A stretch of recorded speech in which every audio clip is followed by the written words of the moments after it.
Joining us on the hotline is a man that has 305 wins, 2 Cy Young Awards, and a World Series MVP to his name. And oh yeah, he is a 2014 MLB Hall of Famer. He's enshrined in Cooperstown, and that is our good friend in Tom Glavine. Tom, thanks for a few minutes. It's Zach and Mike, and how are you?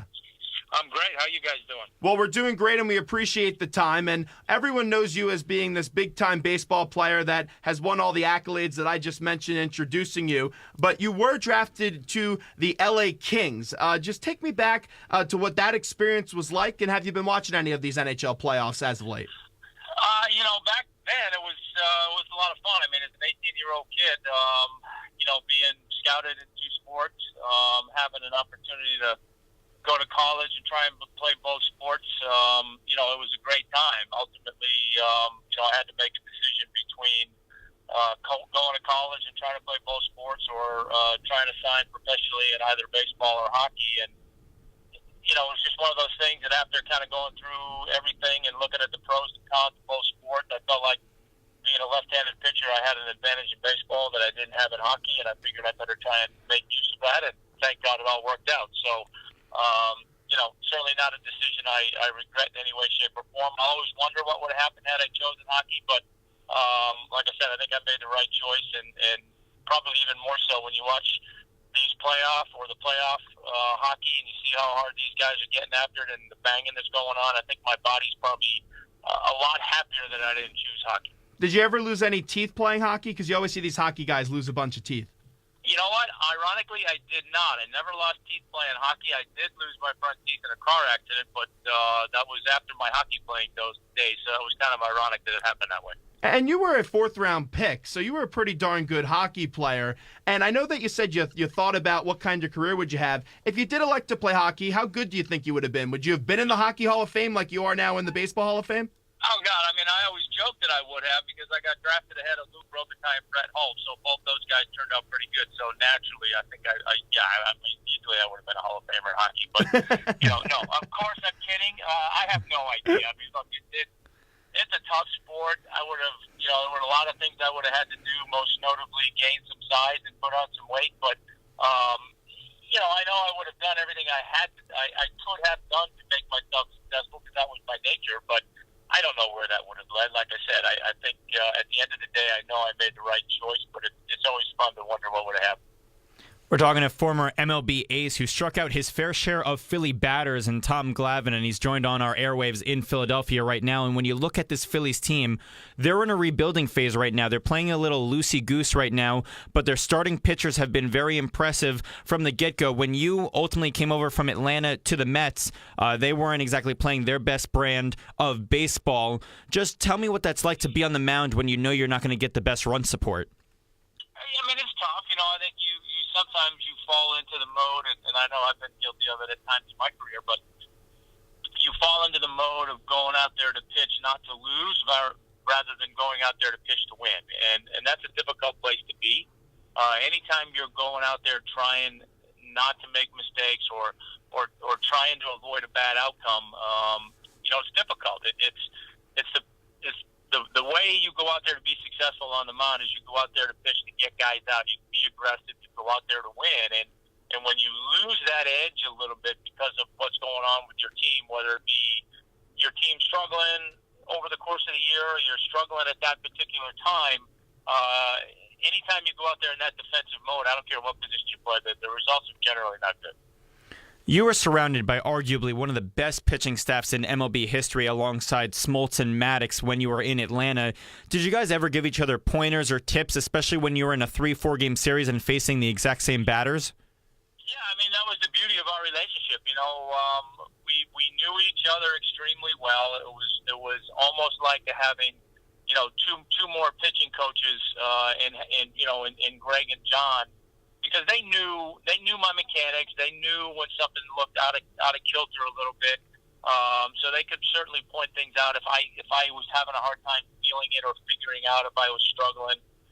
There was much has been said about how much golf we used to play together, and we did, and so much of our conversations on the golf course was about baseball and about pitching, whether it be a series that we just had and guys that we just faced, or a series that we're getting ready to play and guys that we might be facing. And, hey, Greg, how do you go go about getting this guy out, or Smokey, what's your approach in these situations? I mean, there was a lot, fortunately for us, that we learned from one another, even though our styles weren't exactly the same. I think it was the beauty of it was that we knew each other's styles so well that those conversations could be helpful in terms of us trying to implement things or do things a little bit differently. And you know better than anyone, whenever there's another really good pitching staff, it's going to be compared to that Braves pitching staff.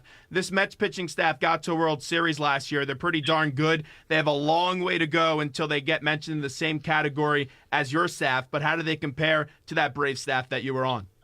Well, I agree with you. I shudder when I hear, people comparing young staffs to what our staffs were. I mean, that's a lot of pressure to put on people. I mean, much like in some of our earlier days when people were comparing our rotations to some of the greats in the history of the game. I mean, that's great on the one hand because you're obviously doing something to create that, but it's difficult on the other because it's an awful lot to live up to. And I think sometimes it's not necessarily the players or the team that's putting those expectations out there. It's when those conversations are had and fans hear that, then they start to think, oh my gosh, these guys are as good as those guys, and then the expectation level becomes a little bit unrealistic. So that's where I get a little bit scared when I start to hear those comparisons. Now, with these Mets guys, absolutely, they've done some things to garner that conversation, and that's great for them. Now, am I going to sit here and say that every one of them are going to end up in the Hall of Fame and it's going to be that kind of thing? I don't know. I hope so. I hope they have that kind of success. It'll be great for the Mets. It'll be great for baseball. It'll be fun to watch, but I think you got to be careful with that. But having said that, I think that the similarities that you see with this staff that the Mets have together currently is much like when we would go into a city for a 3-game series. That opposing team is looking at the 3 guys that they're getting ready to go up against and thinking, okay, we got to find a way to win a game, or we got to find a way to scratch and claw and get a couple base hits. I mean, when I first came up to the big leagues, the Braves were the team that when they came into town, teams were looking for a sweep and they were looking to fatten their stats because that's what we were. We weren't a very good club. And to be on the other side of that where teams are looking at you and really trying to figure out how are they going to win a game in the series or individually how are guys going to get a couple of hits here or there, that's the kind of stuff you want. And I think this current Met rotation makes people think that way. The opposing teams that are getting ready to face them are not looking at it going, man, this is going to be a lot of fun for 3 games. They're thinking, oh my gosh, this is going to be tough, and we got to try and figure out a way to win a game. You guys won a World Series, and you competed in that division very well for many years. And just being right, as a Met fan, and even Philly fans here in Philadelphia as well, they feared when you guys came in. Now in Philadelphia, Matt Klentak is trying to build a consistent winning team to try to get the Phillies back to that 08, 09 type of period. Just being on a player that dominated the game for so many years and has been around a lot of good teammates and managers, what makes a good, consistent winning team? Well, it's a combination of things, I mean, obviously, I think at the big league level, you try to have that balance between veteran guys and young guys. I think that's one of the things that happened to the Phillies that I think caught a lot of people by surprise is they kind of all got old at the same time. And I think as an organization, that's something that you're always trying to guard against. You're always trying to have that nice mix of veteran guys with young guys. The veteran guys that can kind of lead the younger guys, take pressure off the younger guys, but the younger guys that are talented and you're going to have for a while, and eventually you're going to become those veteran guys for the next group of young guys. So it's that constant cycle, and I know that's something that we did very well in Atlanta during our run. I think there were times where people used to mistakenly look at our team and think we were going to win every year because, well, how hard is it? It's the same team, it's the same people. It wasn't. We had a lot of turnover every year, and I think every year during that run, we had somebody that came up from our minor league system that was an everyday player, whether it was Ryan Klesko, Chipper Jones, Javi Lopez, guys like that were constantly coming into the mix, and we were maintaining some of our youth, although we had that little bit of a balance on the veteran side as well. And I think organizations, ideally, that's what you want to try and do. Like I said, you want to have that nice mix at the big league level, but you want to have that pipeline of talent at the minor league level that you're constantly bringing new guys in at the big league level and maintaining some of that youth along the way.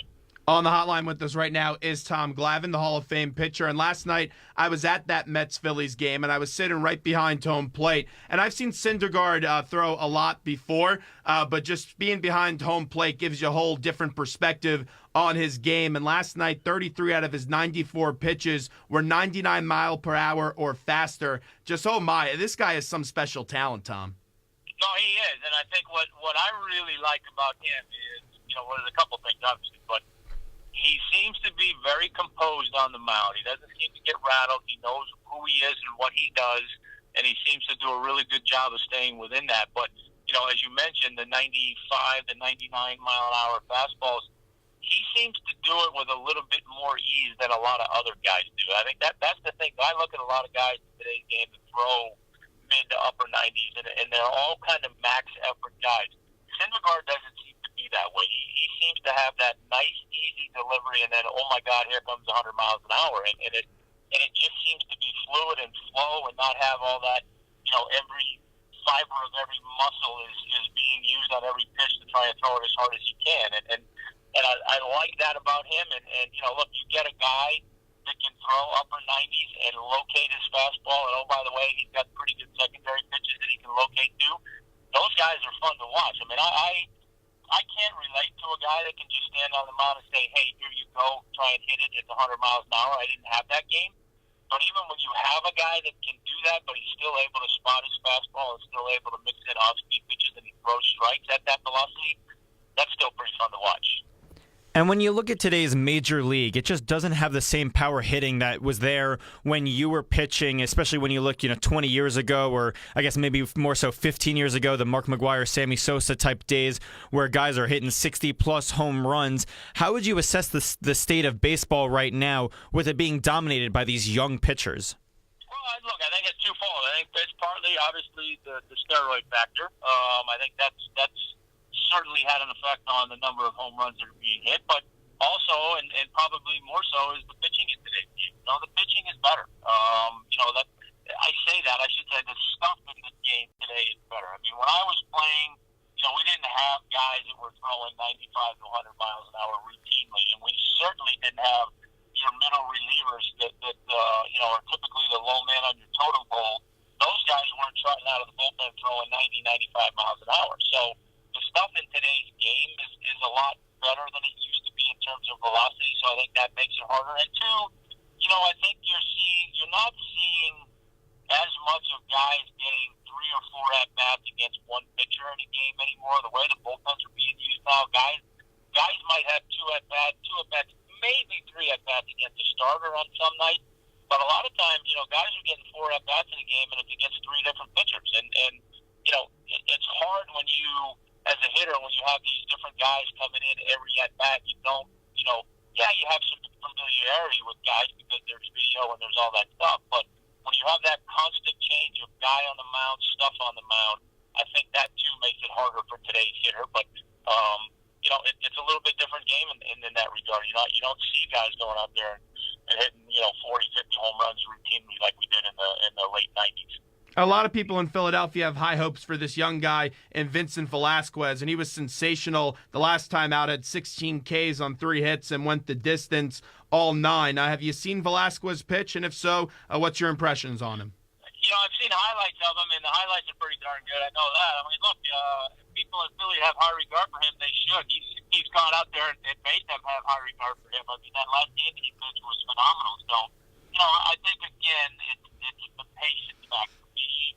Be realistic with what you're expecting out of these guys, particularly young guys. You'll see some games like his last game where he went out there and did what he did, and you're also going to see some games that are probably ugly along the way. I mean, that's the nature of being young in this game. Like, the hardest thing for me, I thought, in playing this game was that consistency factor.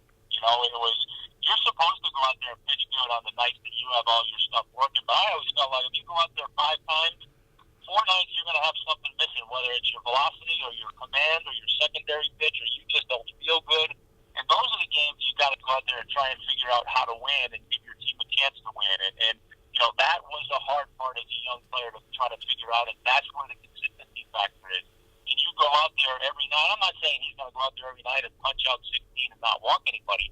But can he go out there every night and make his manager feel good that, you know what, he's going to get pretty deep into the ball game and he's going to give us a chance to win the ball game every night. That doesn't mean he's going to win it. That doesn't mean the team's going to win. That doesn't mean, like I said, he's going to strike out 16 guys. But, you know, does he get to that point where every night when he walks out there, everybody that's going to the ballpark feels good about what he's going to do in terms of giving the team a chance to win?